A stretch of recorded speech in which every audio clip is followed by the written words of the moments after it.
The day my father looked at me across a conference table full of people and said, "She doesn't belong here," I didn't cry.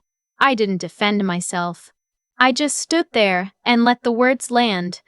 The way you let cold rain hit your face when you've forgotten your jacket, and there's nothing you can do about it anyway. That moment felt like the end of something. It wasn't. I should back up. I grew up in a house in Sudbury, Ontario, where the winters were long and the silences were longer.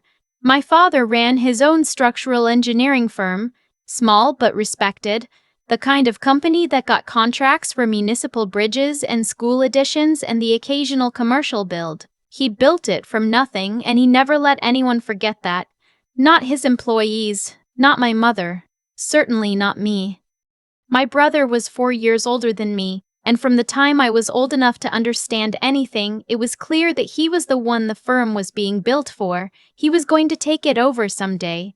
That was simply the plan. My father talked about it the way people talk about seasons. Not a decision, just a fact of nature. I didn't resent my brother for that. He was decent enough. We weren't close, but we weren't cruel to each other either. The cruelty came from somewhere else. My father never said outright that he didn't think much of me. He didn't have to. It was in the way he'd ask my brother about school and ask me about my weekend. It was in the way he'd bring my brother to job sites on Saturdays and leave me home. It was in the way he'd go quiet when I talked about university applications, like he was being polite but distracted, the way you half listened to someone describing a dream they had. When I got accepted to the civil engineering program at the University of Waterloo, he said, "That's a good school." That was it. When my brother got into the business administration program at Laurentian 2 years earlier, my father had taken the whole family out to the keg for dinner. I told myself it didn't matter. I focused on school. I was good at it. Better than good, actually, though. I spent a long time not quite believing that. My professors noticed before I did. By second year, I was one of 3 students selected for research placement with a professor who consulted for the Provincial Ministry of Infrastructure. By third year, I had a summer internship with a large firm in Toronto. By the time I graduated, I had a job offer waiting. I didn't go home much during those years, holidays mostly. And each time I came back, the dynamic in that house was exactly the same as I'd left it. My father and my brother talking shop at the dinner table, my mother smoothing everything over, me sitting there eating my roast chicken and wondering why I kept making the trip. After graduation, I took the job in Toronto. I worked hard. I got my P and Gang designation. I started leading small projects, then medium ones. The firm I was at, Mitchell and Okafor Structural, had a reputation for doing interesting public infrastructure work. Transit stations, pedestrian bridges, community centers. I loved it. It was the first place in my life where I felt like my competence was the only thing that mattered. I was 29 when I got assigned to the Halton Regional Center project. It was the biggest contract our firm had landed in years. A new regional administration and emergency services hub, 6 stories, seismically upgraded, meant to serve as an anchor for the western end of the city for the next 50 years. There were a lot of stakeholders, a lot of government officials, a lot of money. What I didn't know when I accepted the project lead role was that my father's firm had been subcontracted for a portion of the structural review work.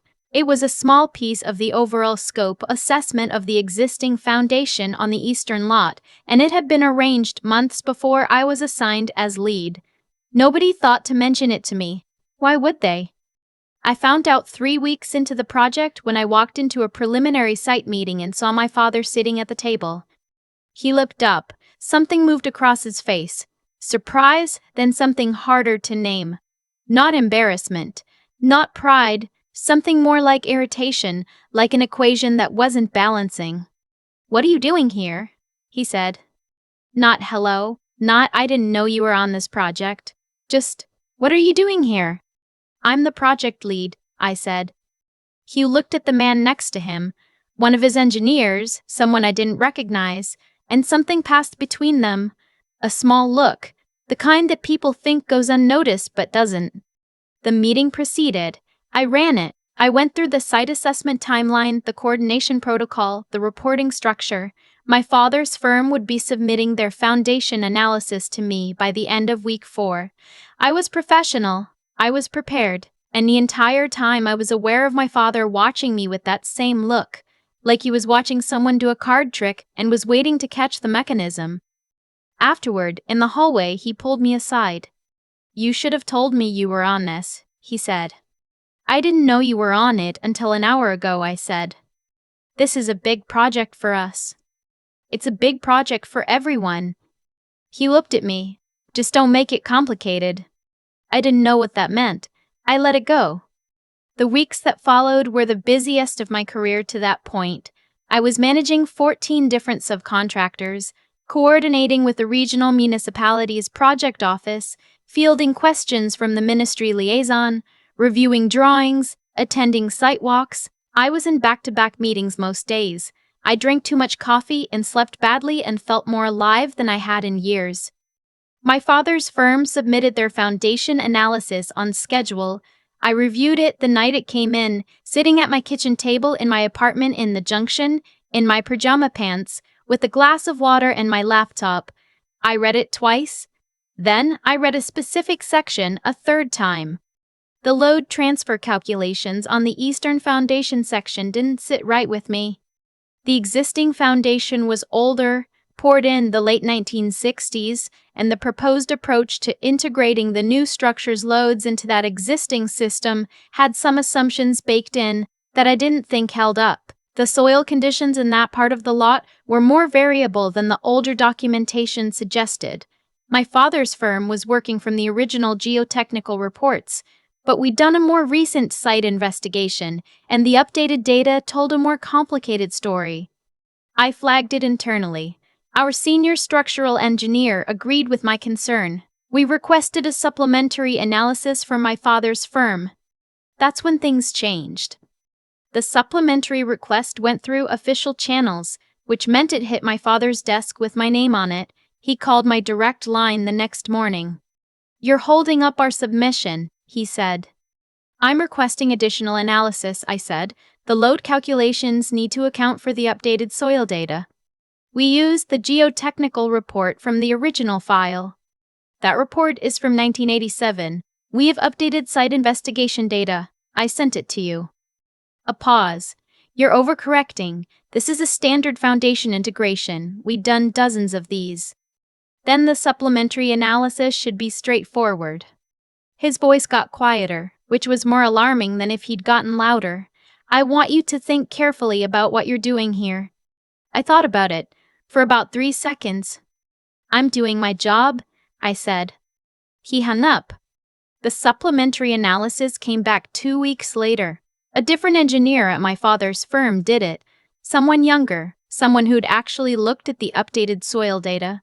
The revised calculations showed the original load transfer approach was inadequate. The foundation integration would need to be redesigned. It cost my father's firm money. It cost them time. It delayed their portion of the project by 6 weeks. I heard through my project manager that my father was furious, that he was telling people I had targeted his firm, that I had a personal agenda, that I was inexperienced and had gotten in over my head and didn't understand the practical realities of structural work. I didn't respond to any of it. I kept working. The regional project office requested a formal progress review at the 12-week mark. It was a large meeting. Regional director, ministry representative, all the key subcontractors, the partner from Mitchell and Okafor who held the prime contract.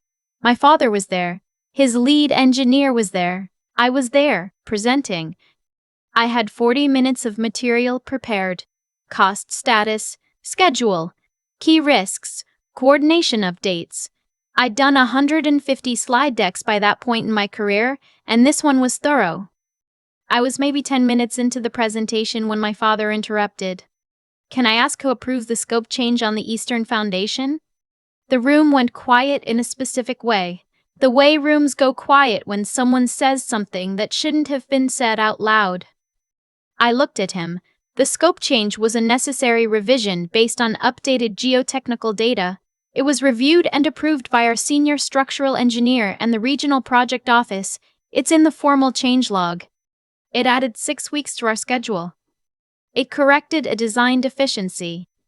He turned to the regional director, a woman named Dr. Finch, who had been sitting at the head of the table with her hands folded. I want it on record that I think the decision to flag our original submission was premature. My firm has 40 years of experience. We've delivered hundreds of projects across this province. I waited. Dr. Finch looked at him, then she looked at me, then she looked back at him. The change was approved through the proper process, she said.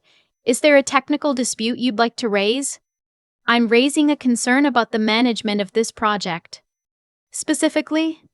He paused, and in that pause I watched him make a calculation. He looked around the room, at his engineer, at the ministry rep, at the partner from our firm, and then he said it. She doesn't belong in this role. She's too junior. This project needed someone more experienced. I heard someone shift in their chair. Someone else cleared their throat. The partner from our firm, a man named Desmond who had hired me personally and had been watching my father since he walked into the room, went very still. I said nothing.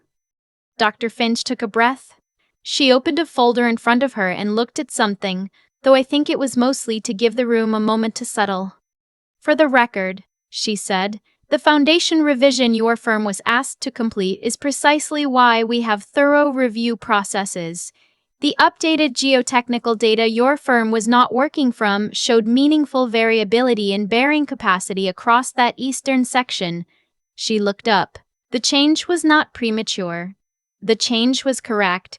If it hadn't been caught at 12 weeks, we would have found it at construction, which would have cost considerably more than 6 weeks.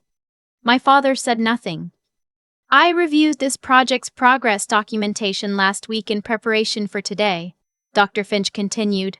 The project is on schedule in every area except the one that required a legitimate design revision. The coordination between subcontractors has been handled well. The reporting has been thorough. She looked at me. In my experience, that's not what a project managed by someone who doesn't belong in the role looks like. The room was quiet. Desmond leaned forward. He said, I'd also like it on the record that this firm stands behind our project lead fully and completely. He said it like he was reading something into a microphone at a ceremony, measured, deliberate. My father did not look at me after that. He looked at the table and then at his engineer, and then at some middle distance that wasn't anything. His face had gone a color I didn't have a word for, not red, not pale, just diminished somehow, like something had gone out of it. The meeting continued. I finished my presentation. We moved through the agenda items. When it was over, people filed out and had the small side conversations that happen at the end of formal meetings. I answered a question from the ministry rep about schedule milestones. I thanked Dr. Finch for her time. My father left without speaking to me. I sat in my car in the parking garage for a while after, not crying, just sitting. I noticed my hands were steady, which surprised me a little. I thought I might feel something enormous, some great flooding relief or satisfaction. But what I felt was quieter than that. It was more like something had been set down, a weight I'd been carrying for so long I'd stopped noticing I was carrying it. I called my mother that evening. I told her what had happened. She was quiet for a long time. He was wrong, she finally said. He's been wrong about you for a long time. That was more than she'd ever said on the subject. I didn't push. I just said, I know, and meant it in a different way than I ever had before. My father called me 4 days later. I let it go to voicemail. His message was short. He said he wanted to talk. He said things had gotten out of hand. He said he hoped we could put it behind us. He didn't say he was wrong. He didn't say he was sorry. He said things had gotten out of hand, which is what people say when they want the consequences of a thing to disappear without having to account for the thing itself. I didn't call back. That was 18 months ago. My father and I have spoken twice since then, once at a family event where the conversation was brief and careful, and once when he called about something practical involving my grandmother's estate. Both times were civil. Both times I felt the same thing, a quiet distance, like a space I had decided to keep, not out of anger, out of clarity. The Halton Regional Center project wrapped 8 months after that meeting. It came in on budget. Dr. Finch sent a formal commendation letter to Mitchell and Okafor that specifically named me. Desmond framed it and put it in the hallway outside the boardroom. I walked past it every day for the rest of the year that I stayed at that firm. Last spring, I left to start my own practice, structural consulting, public infrastructure focus. 2 employees right now, a junior engineer named Blake, and an office manager who keeps us organized, and more work than I know what to do with. We're based in Hamilton. The office is nothing fancy, just 2 rooms above a print shop, but the light is good and I like the city and the work is interesting. I don't think about my father much when I'm working. I think about soil conditions and load paths and connection details and schedule risk. I think about my clients and whether I'm serving them well. I think about what the next project might look like and whether we're ready for it. What I know is this: the moment someone tells you that you don't belong, that is not information about you. It is information about the limits of what they are able to see. You can spend years trying to fit into the frame they've built for you, or you can put your hands on the work and let the work say what it says. The work always says something eventually. Mine said it in a municipal conference room on a Wednesday afternoon in November, in front of 14 people, through the voice of a regional director who had no reason to protect me and did anyway. Not because she was being kind, but because the record was clear. That was enough. That has always been enough. I built something that belongs to me now. Not to my father's idea of what I should be. Not to anyone's ceiling for what they thought I could reach. Something that sits on the ground solid, the way a good foundation does, weight distributed evenly, not going anywhere. I used to think that being seen by the right person at the right moment was a matter of luck. I don't believe that anymore. What happened in that conference room didn't come out of nowhere. It came out of every late night I spent reviewing a report when I could have let it slide. It came out of the choice I made to flag my father's foundation analysis even when I knew exactly what it would cost me personally. It came out of years of showing up to work that nobody was watching and doing it carefully anyway, not because I thought anyone was keeping score, but because the work itself mattered and I couldn't make myself do it any other way. That's the thing about integrity. It's not dramatic. It doesn't announce itself. It's just the small decision you make, again and again, when no one is looking and it would be easier to look the other way. I made that decision about the load calculations at my kitchen table in my pajamas at 11 o'clock on a Tuesday. Nobody saw that moment. It didn't feel like courage. It just felt like the only honest option I had. And then, months later, in a room full of people, Dr. Finch read back the record. She didn't do it as a favor to me. She did it because the record was what it was. That's the part I keep coming back to. The truth didn't need me to defend it. It just needed time and the right conditions to become visible. My father had 40 years of experience. He wasn't a bad engineer, but experience and certainty can calcify into something that stops asking questions, and when you stop asking questions in structural work, or in any work, really, you start missing things. I had less experience and more uncertainty, and that combination turned out to be useful. I looked at the updated soil data because I wasn't sure. I pushed back because I genuinely didn't know if I was right and needed to find out. That willingness to not know, to keep examining, to follow the data wherever it goes, that's what I think of now when I talk about real competence, not confidence. Careful, honest thinking. The hardest part wasn't the meeting. The hardest part was afterward, when my father called and left that voicemail. Things had gotten out of hand, he said.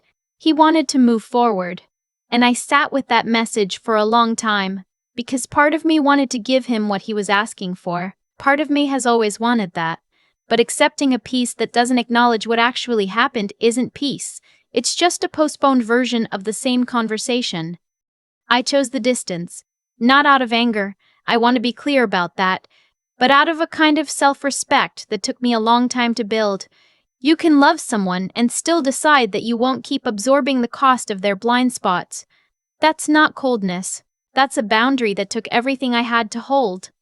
Desmond framed that commendation letter and hung it in the hallway. I walked past it every day, And what I felt when I looked at it wasn't triumph. It was something quieter, a kind of settling, like a structure finding its bearing load, like something finally sitting the way it was always supposed to sit. I built a practice now, 2 employees, good work, a foundation I poured myself. That's what comes from doing the honest thing, even when it's costly. Not immediately and not cleanly, but eventually and solidly, in a way that holds.